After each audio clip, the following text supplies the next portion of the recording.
Welcome back to the 5% podcast. My name is Amir. I'm the founder and host. And on today's episode, we are going to talk about mental health. So, mental health is a trending topic all over the world, basically. And the reason why I picked this topic for this week is sometimes people don't really know how to handle their situations that they're in, whether it be a mental health situation or any other type of situation. Um, and it's not just that, but it's also people may not know how to help someone who's in a mental health situation. And so that is where we're going to start off with this podcast today on this episode. And with that being said, I'm going to go ahead and introduce our guest for today. We have Emily. Emily, take it away. Hi, Amir. Thanks for having me on your podcast today. So as you said, my name is Emily Sowah. I am a third-year medical student at Oklahoma State University College of Osteopathic Medicine in Tulsa, Oklahoma, and I'm excited to be here. Sweet, sweet, sweet. So why do you choose medicine? I my mom was sick a lot growing up, and I would whenever she got admitted or if anything, just for doctor's visits, I would always go with her.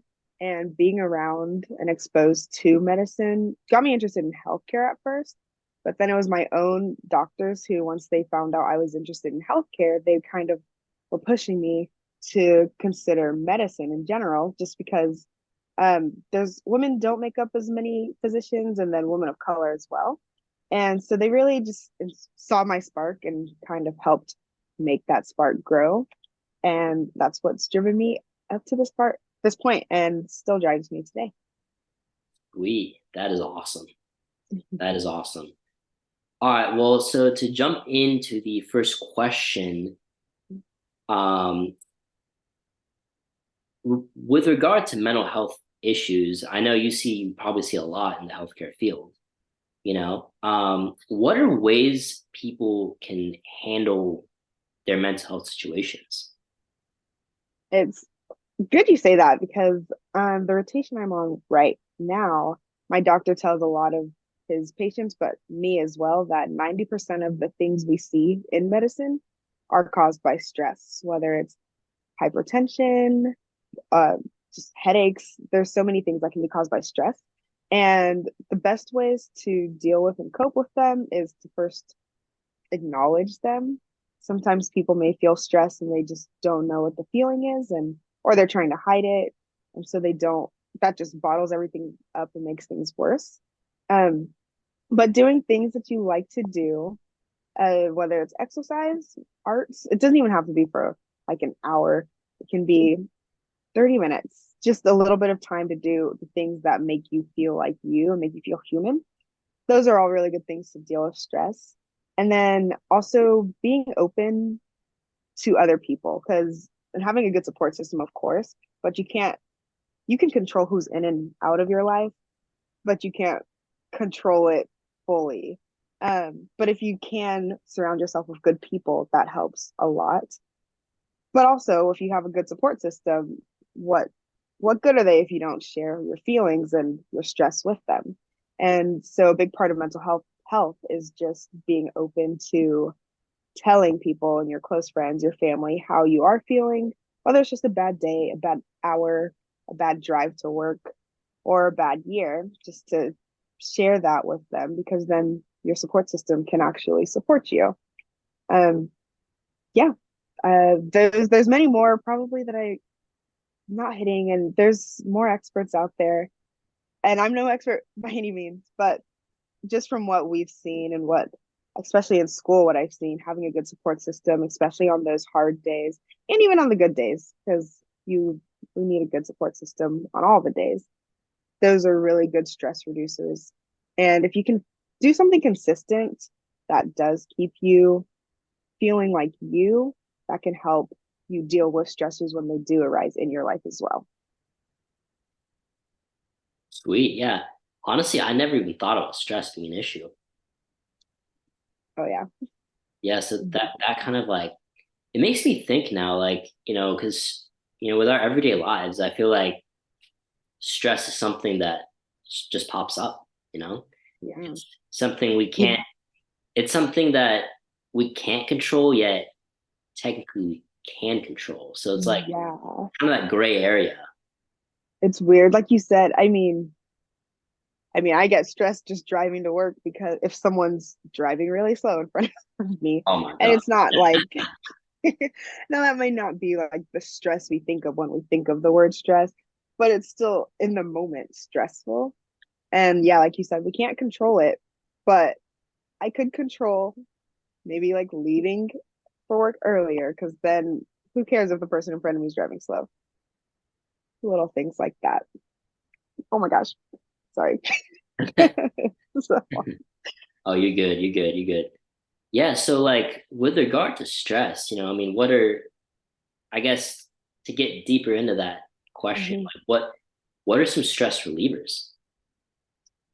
Stress relievers. Well, if you want to go the medical route, of course, there's medicine out there that is specifically targeted to help rewire your brain in a sense and to make stress and anxiety decrease. Some people do need that help, and it's okay to ask for that help if you do need it. Just to make sure you acknowledge it, talk to the right people. Counseling is also a really good way to combat stress. It's some people may think, oh, it takes time to find a counselor that I actually like or actually listens to me, and then to set up appointments, drive. It can be a whole ordeal. But with COVID these days, or a few years ago, now they can do things on Zoom. So it's easier. There's lots of virtual visits. So whether medication or counseling, those are all good. And then the little things again, like exercise, if that's what you're into. And that doesn't have to be like hit 24/7 every day, just going for the gains. It can be something as simple as walking out in nature, just walking around a park, or if you have mountains, that would be cool. You can walk around there. Um, Art, whether it's playing an instrument, painting, sketching, you don't even have to be good at it, but if you just something that takes your mind off of the daily, the mess of the day and gets you focused on something else. Or even if it's just watching Netflix, just your favorite episode has popped up and you want to watch it, that can be a stress reliever too. And then again, a good support system with friends, family, and making sure that they know what's going on in your lives so that they can help you. Yeah, no, like,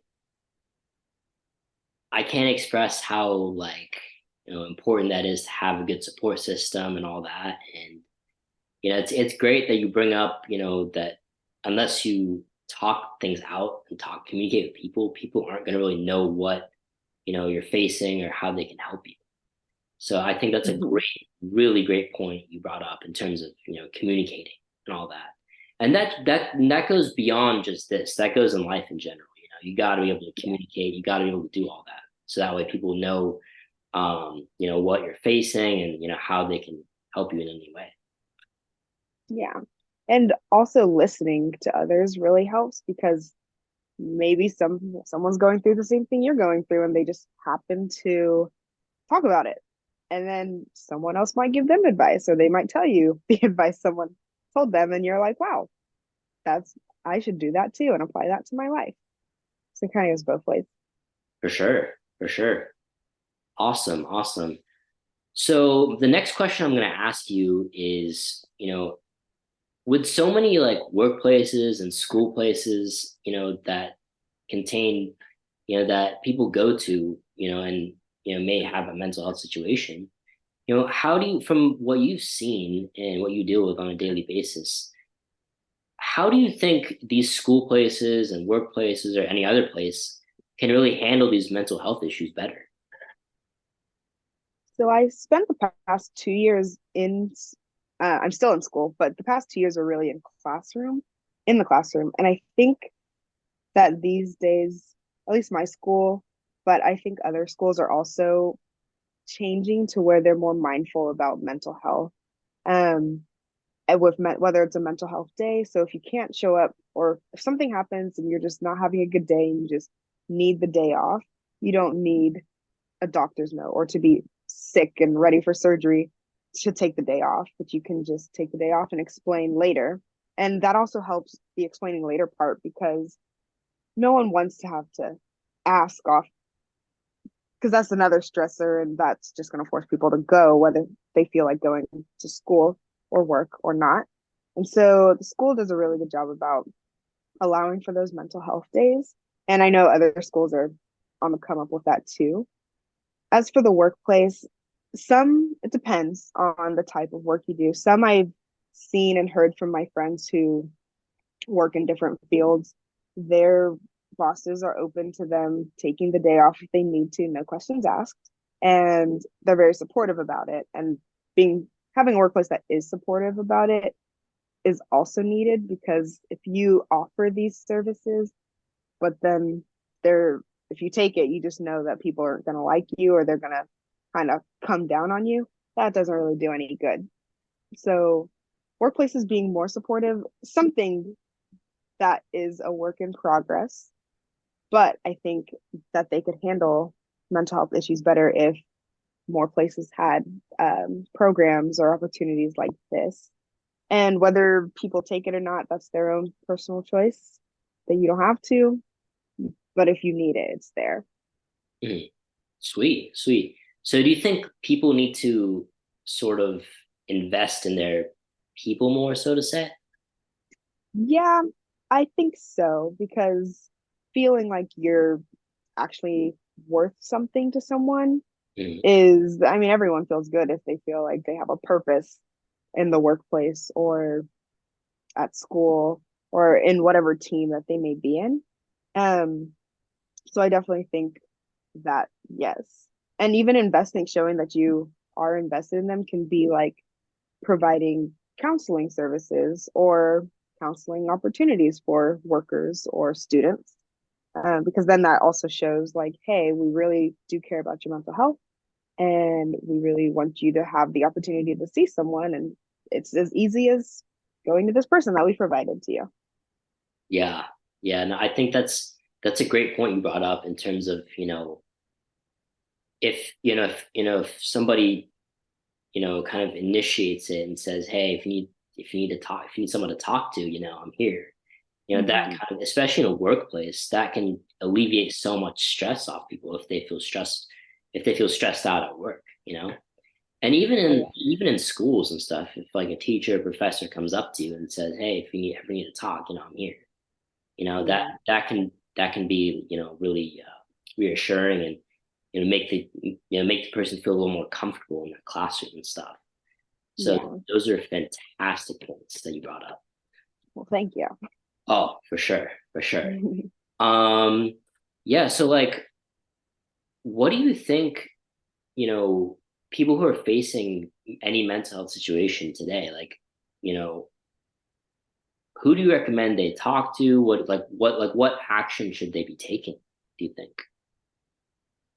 They should, and I like that you asked who they should be talking to and not what should they do, because I do think they should talk to someone for sure.